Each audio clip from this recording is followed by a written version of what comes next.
The hall was filled with quiet excitement long before the first note was played. Soft lights reflected off polished floors, and the large piano on stage looked more like a symbol of status than an instrument meant for feeling. People had dressed carefully for the evening. Expensive coats, neat dresses, and confident smiles were everywhere. This was not just a music event. It was a place where reputation mattered. The pianist everyone came to see was already well known. He had built his image over many years. He came from privilege, trained in famous institutions, and had performed on respected stages.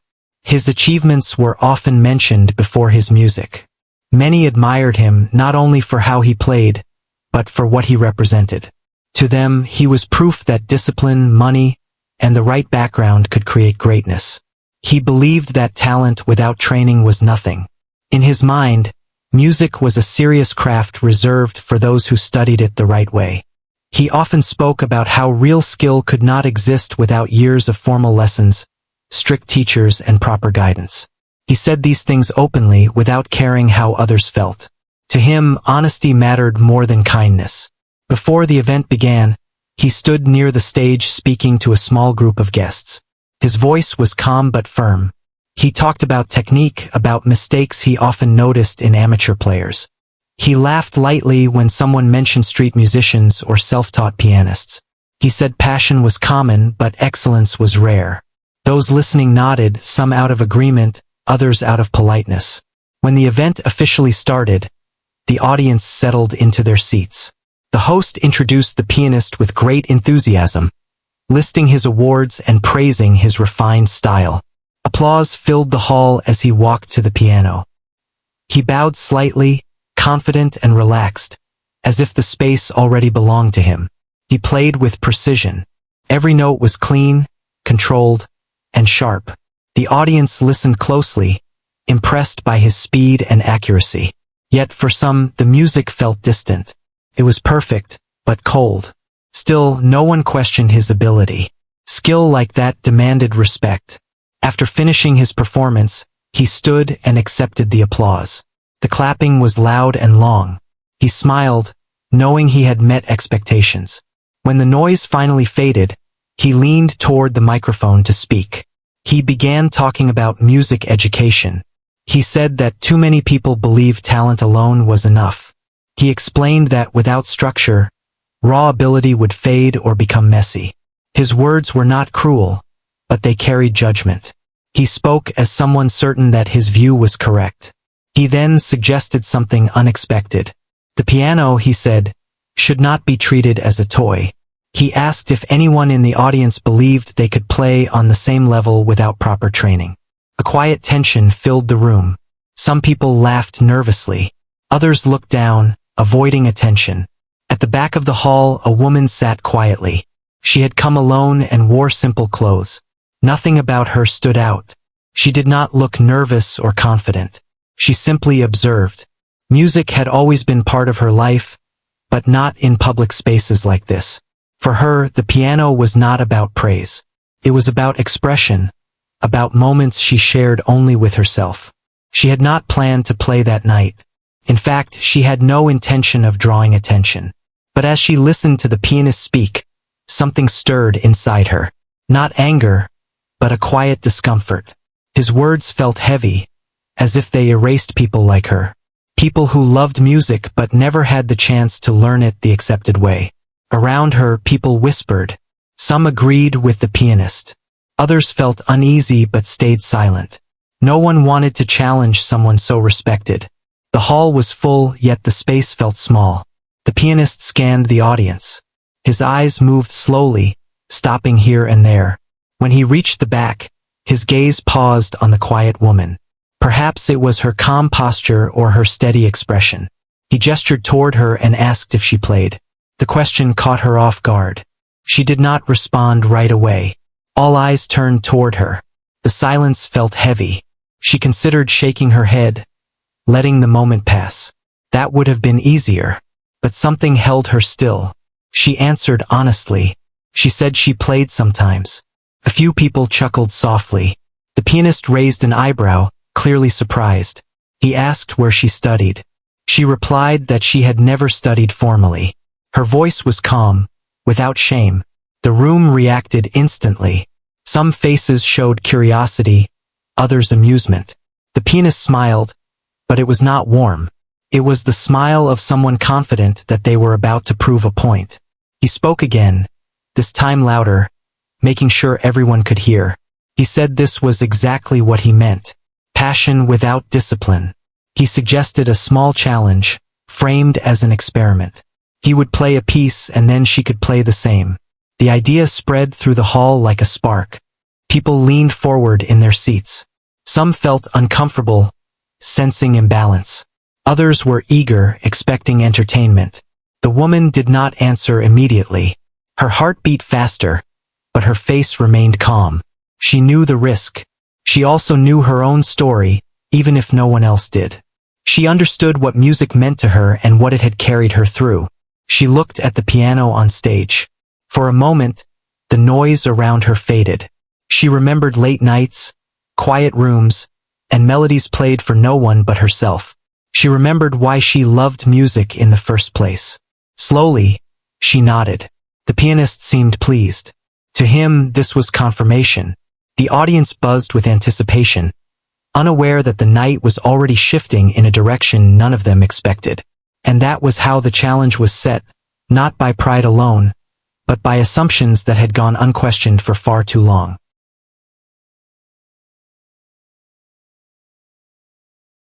The room felt different after the quiet nod. What had started as a refined evening of music slowly turned into something heavier. People shifted in their seats, unsure whether to feel excited or uneasy. Some whispered that this was unfair. Others felt curious, as if they were about to witness something rare. The pianist returned to the piano first. He adjusted the bench with practiced ease, rolled his shoulders, and placed his hands on the keys. His body language showed comfort and control. This was his world. The piano responded to him the way it always had. When he began to play, the sound filled the hall once more. He chose a piece that showed his strength. Fast passages, sharp turns, and demanding timing. His fingers moved quickly, almost proudly, as if each note was meant to remind everyone of his training. The audience listened closely. Some nodded in appreciation. Others felt the familiar distance again. The music was impressive, but it spoke more of mastery than emotion. When he finished, the applause returned, though not as strong as before. He stood briefly, then stepped aside, gesturing toward the woman. The gesture looked polite, but there was confidence behind it. To him, the outcome already felt decided. The woman rose from her seat. As she walked toward the stage, every step felt louder than it should have. She was aware of the eyes on her, the silent judgments forming in people's minds. Some saw courage. Others saw a coming failure. She kept her gaze forward, focusing on the piano rather than the crowd. She climbed the small steps and stood near the instrument for a moment. The piano looked larger up close. Its polished surface reflected the lights above, almost blinding. She placed her hand on the edge, steadying herself, not from fear, but from respect. This was not a challenge to her. It was a conversation she was about to have with music. She sat down slowly. Unlike the pianist, she did not rush to adjust the bench. She took a breath. In that breath lived years of memories. Playing after long workdays. Playing in quiet rooms where no one clapped. Playing to ease worry, not to impress. The hall was silent now. Even the whispers had stopped. The woman lifted her hands and placed them on the keys. There was no dramatic pause. No show. She simply began. The first notes were soft, almost fragile. Some listeners leaned back, assuming this would be brief and forgettable. But then the melody continued, steady and clear. It was not rushed, carried warmth, like a story being told slowly. The sound felt different from before. It did not push. It invited. People began to listen in a new way, not counting notes or speed, but feeling the space between them. The music seemed to breathe. The pianist stood nearby, arms crossed loosely at first. His expression was neutral. He expected mistakes. He expected hesitation. But as the piece unfolded, his posture changed. His arms fell to his sides. His attention sharpened. The woman's fingers moved with purpose. Not flashy, not stiff. There was balance. She allowed certain notes to linger, others to pass quickly. It was clear she was not copying what she had just heard. She was playing something deeply familiar to her. In the audience, reactions shifted. A man in the front row leaned forward, resting his elbows on his knees. A woman near the aisle pressed her lips together, eyes fixed on the stage. Someone in the back stopped recording on their phone and simply watched. The music grew fuller. Emotion crept in, quiet at first, then stronger. It carried hints of struggle, patience, and hope. It was not perfect in the technical sense. A trained ear might notice small imperfections. But none of that seemed to matter. What mattered was that the music felt honest. The pianist noticed this too, though he did not want to admit it yet. His confidence wavered slightly. This was not what he had expected. This was not someone guessing their way through keys. This was someone who understood the piano, even without formal language to explain it. As the piece reached its middle, the room felt suspended. Time slowed. No one coughed. No one shifted. The sound of the piano filled every corner. Not loudly, but completely. The woman's face remained calm, but her eyes reflected focus and emotion. This was not performance for approval. This was something personal unfolding in public by accident. Near the end, she softened the volume again, bringing the melody back to where it started. Gentle, reflective. The final note lingered in the air longer than expected, as if the room itself was holding on. When her hands lifted from the keys, there was silence. Not awkward silence, but deep silence. The kind that follows something meaningful. The pianist looked at her, truly looked at her, for the first time that night. The smile he had worn earlier was gone. In its place was confusion mixed with curiosity. A few seconds passed before the audience reacted. Then applause began, slowly, then growing. It was not loud in the usual way. It was thoughtful, respectful. Some people stood without realizing it. The woman rose from the bench. She did not bow. She did not smile. She simply stepped away from the piano, ready to return to her seat. But the moment had already changed everything. The challenge was no longer entertainment. It had become something else entirely. And the pianist knew that what followed would not be as simple as winning or losing. The applause slowly faded, but the feeling in the room did not. It hung in the air, heavy and uncertain. People looked at one another as if checking whether they had all witnessed the same thing. This was not how the evening was supposed to go. The pianist cleared his throat and stepped closer to the microphone. For the first time, he did not speak right away. He seemed to be choosing his words carefully. His earlier confidence had softened, replaced by something unfamiliar. He thanked the audience, his voice steady but quieter than before. Then he turned slightly toward the woman. He said her playing was unexpected. The word sounded small compared to what had just happened, but it was all he managed at first. The woman stood near the side of the stage, unsure of what to do next. She had not planned beyond the final note. Now she felt exposed, as if something private had been shared without warning. She kept her hands clasped gently in front of her, listening. The pianist spoke again, this time explaining the piece she had played. He pointed out the structure, the way she shaped certain phrases. His tone was no longer dismissive. It was analytical, almost curious. He admitted that while her approach was unconventional, it was effective. The audience sensed the shift. This was no longer a one-sided moment. Something deeper was unfolding. A few people began to whisper again, but not with mockery. They spoke with surprise, even admiration. Some wondered aloud how someone with no formal training could play with such depth. Others reflected on times they had judged too quickly themselves. The pianist suggested another round, this time framed differently. Not as a challenge, but as a shared exploration. He proposed they both play a short piece of their choice back to back. The suggestion carried less arrogance and more interest. The woman hesitated. She had already stepped far beyond her comfort zone. part of her wanted to sit back down and disappear into the crowd. But another part, quieter and steadier, told her this moment mattered. Not for winning, but for honesty. She agreed. The pianist returned to the bench. This time, his movements were slower. He chose a simpler piece, one that relied less on speed and more on tone. As he played, there was a noticeable difference. The music felt more open, less rigid. It was as if he was responding rather than performing. The audience listened carefully. They noticed the change. His playing was still refined, still impressive, but now it carried an edge of reflection. When he finished, the applause was brief but sincere. He stood and nodded toward the woman, giving her space. She approached the piano again, feeling less like an intruder this time. She sat and placed her hands on the keys. She did not announce the piece. She simply began. The melody was familiar to some, though slightly altered, carried a sense of longing, mixed with calm acceptance. The woman played with gentle control, allowing silence to do some of the work.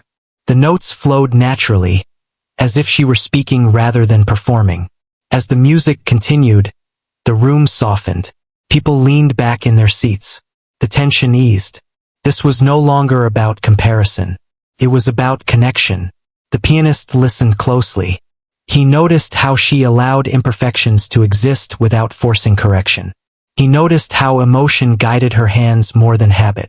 These were things he had once dismissed as careless. Now they felt intentional. When she finished, the applause came more quickly this time. Felt warmer, more united. The pianist stepped forward and addressed the audience again. He admitted that he had underestimated something important. He spoke about how structure and training had shaped him, but also how they had limited him in ways he had never questioned. He did not apologize directly, but his words carried humility. He spoke about how music was not owned by institutions or titles. He acknowledged that there were forms of understanding that could not be taught in classrooms. The woman listened quietly. She did not expect praise or explanation. For her, the music had already said enough. Someone in the audience asked how she learned to play. The question was gentle, curious rather than skeptical. She answered simply. She said she learned by listening, by repeating, by playing when life felt heavy and when it felt light. She said the piano had been her companion, not her career. Her words resonated with many. Some nodded. Others smiled softly.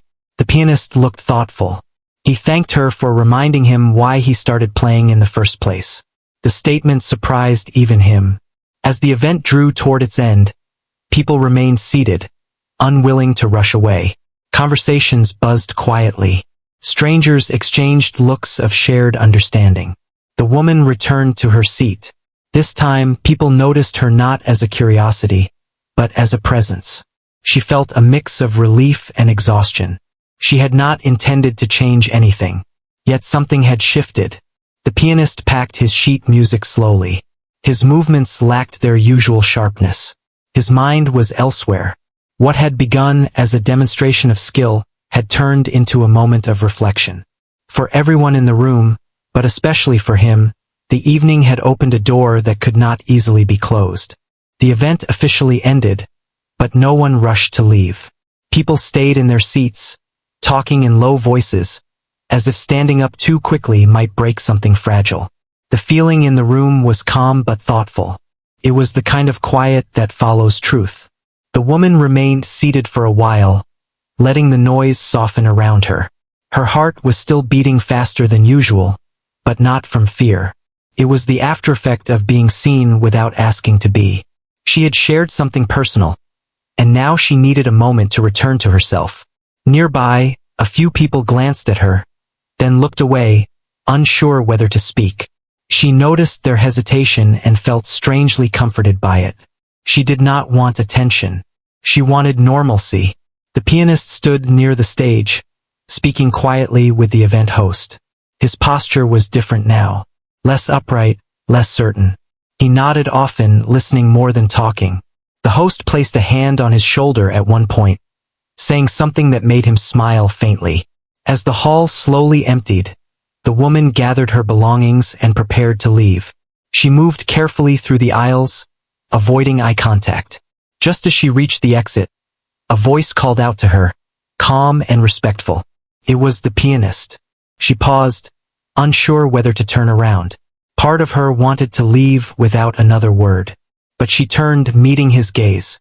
He looked different up close. Not distant or superior, just human. He thanked her for playing. The words were simple, without performance. He said her music stayed with him longer than he expected. He admitted that it challenged him in ways he had not felt in years. She listened quietly. When she spoke, she kept her response brief. She said she had not meant to challenge anyone. She only played because the piano felt familiar. The pianist nodded. He said that was exactly what struck him. He spent so much time thinking about standards and expectations that he forgot what familiarity felt like. He confessed that music had become work for him, not refuge. They stood there for a moment, surrounded by the sounds of chairs moving and doors opening. The conversation felt private despite the public space. He asked her if she ever performed elsewhere. She shook her head. She said she played for herself, sometimes for friends, sometimes for no one at all. She worked a regular job and lived a quiet life. Music fit into the corners of her days. The pianist absorbed this. He said he admired that. Not the skill alone, but the freedom. Outside, the night air was cool. People lingered near the entrance, still discussing what they had witnessed. Some recognized the woman as she stepped out and offered kind smiles. She returned them politely and continued walking. The pianist watched her leave. Something in his expression suggested loss but also clarity. He realized that for years, he had been chasing perfection while avoiding vulnerability. Watching her play had reopened something he thought he had outgrown.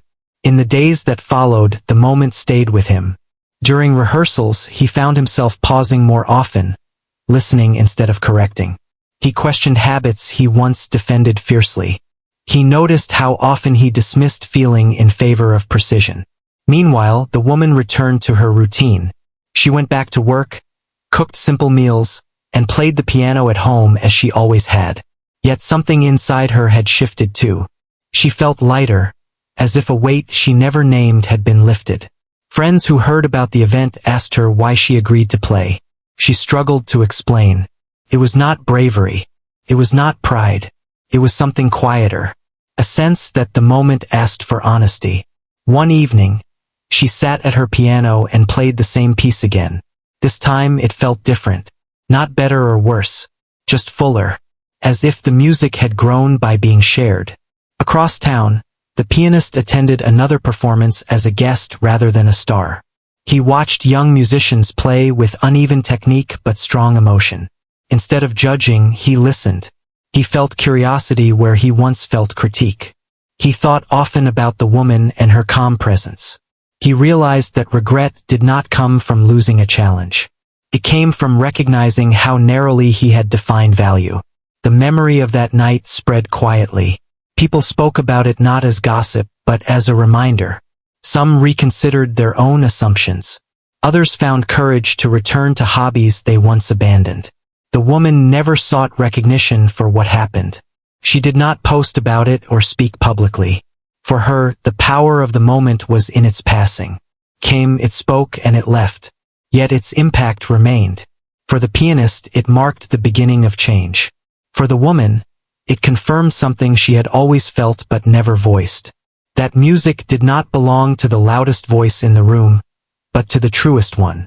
And though neither of them knew it yet, the story was still unfolding, shaped not by competition, but by understanding.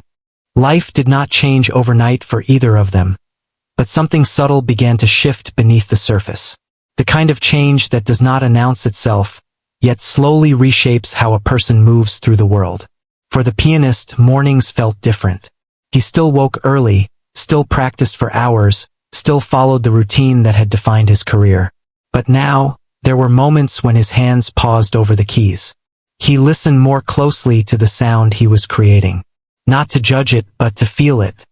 He remembered how the woman had played without tension, without trying to prove anything. That memory stayed with him. It made him question why he often felt restless, even after perfect performances. He began to realize that he had been chasing approval long after he no longer needed it. During rehearsals, he surprised his colleagues by asking simple questions. He asked how a passage made them feel, not just how it should sound. Some were confused. Others were relieved. Conversations opened that had never happened before. At his next public performance, the audience noticed something new. The notes were still precise, but there was warmth where there had once been distance. People described it as more honest, more alive. The pianist felt it too. Playing no longer felt like a task, felt like a return. The woman, meanwhile, continued her quiet life.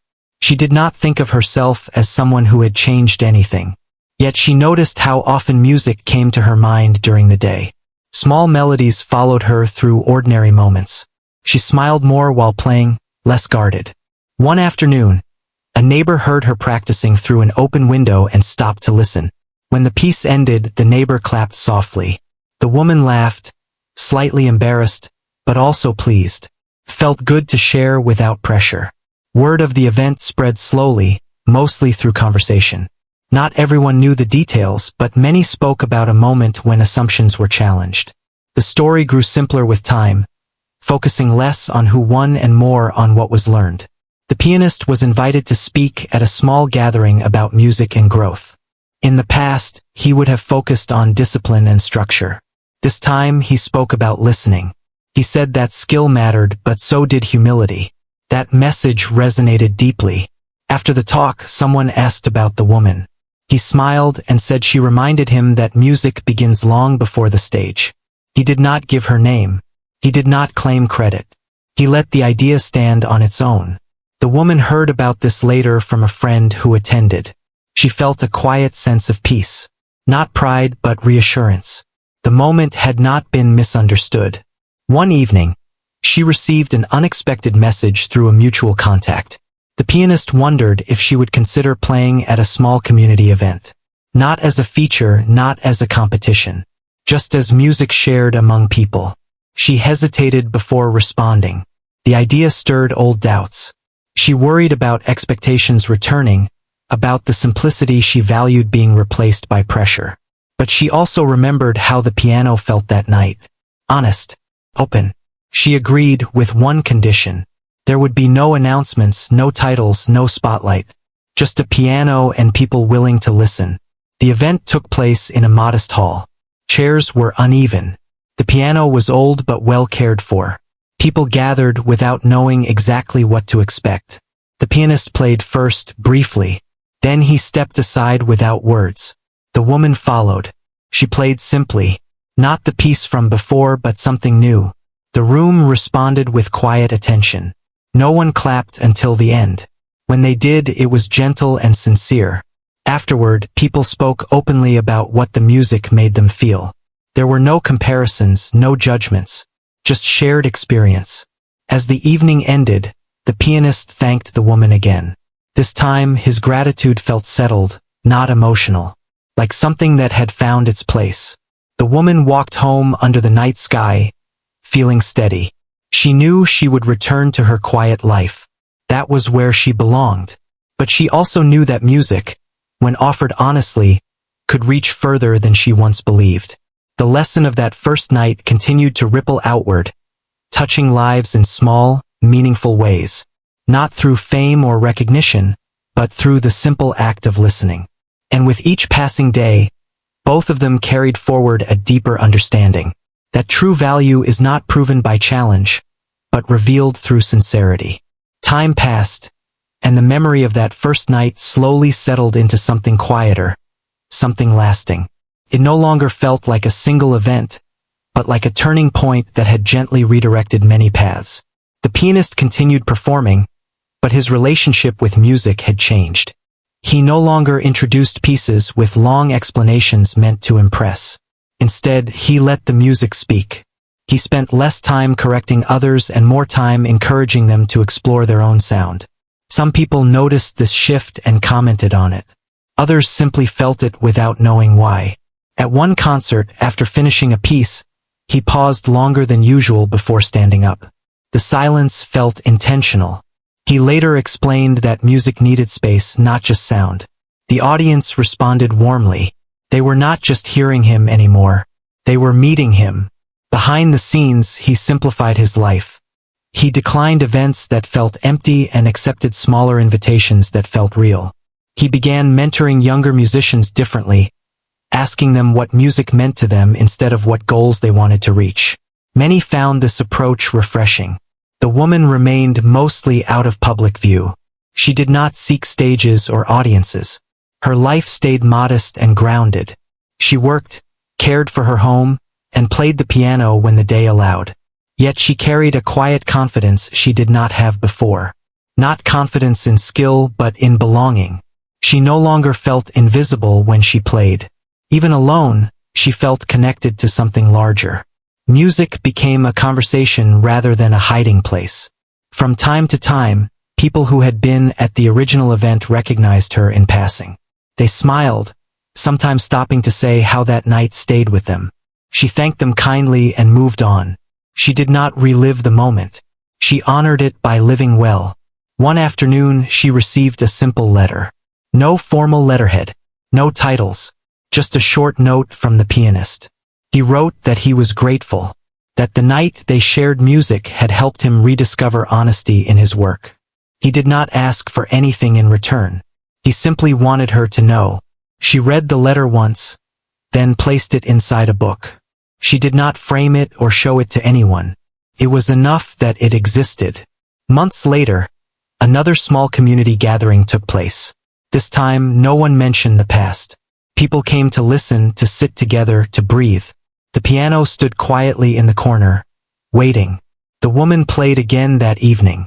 Briefly, softly. The pianist listened from the back of the room, not as a judge or a leader, but as part of the audience. He felt gratitude without ownership. That felt right. When the music ended, there was no long applause, just a shared stillness. People left calmly, carrying something gentle with them. As seasons changed, the story of the elitist pianist and the simple woman became something people referred to when talking about assumptions. It was not told with drama or exaggeration. It was told as a reminder that talent does not always announce itself, that humility can arrive through unexpected doors. For the pianist, regret no longer felt sharp. It had softened into awareness. He understood now that arrogance had been a shield, not a strength. Letting it go had made room for growth. For the woman, there was no sense of victory, only peace. She had stayed true to herself, and that truth had been enough. Years later, long after the details blurred, the feeling of that night remained clear to those who had been there. They remembered the shift in the air, the moment when judgment paused and listening began. Music continued to exist everywhere, played by many hands in many ways. Some followed rules. Some followed instinct. Both mattered. What endured was the lesson neither of them had set out to teach. That respect should come before challenge. That real skill often carries quiet confidence. And that when people listen without prejudice, something meaningful can happen. The piano would continue to be played by many others on many stages. But for those who knew the story, it would always carry a deeper meaning. Not as a symbol of competition, but as a bridge between worlds that once misunderstood each other. And so the story did not end with applause or recognition. It ended with understanding. The kind that stays long after the last note fades.